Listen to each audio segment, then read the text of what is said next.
Hello everyone. Now the Jonsered 2165, it's in bits, all dismantled. I just need I need to wash everything and obviously put it together.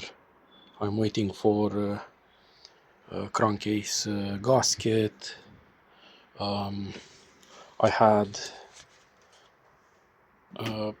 this is an aftermarket crank cone rod. Bearings are the original ones.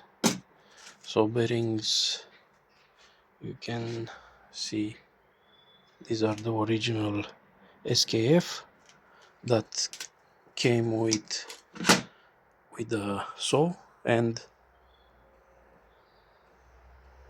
very smooth, so didn't need another set.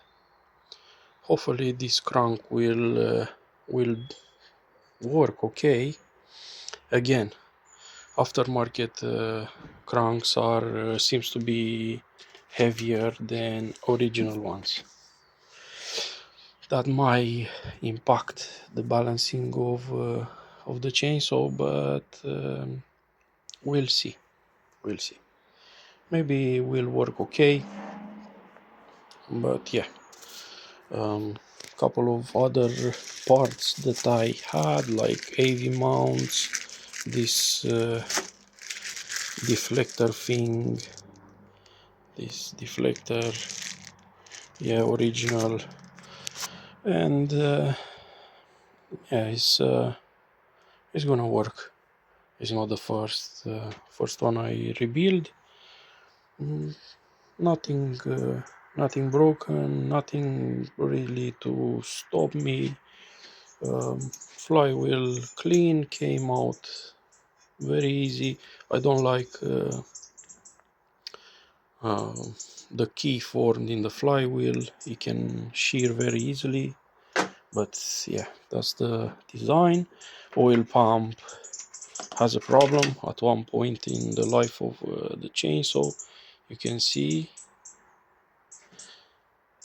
here, right here, the clutch rubbed on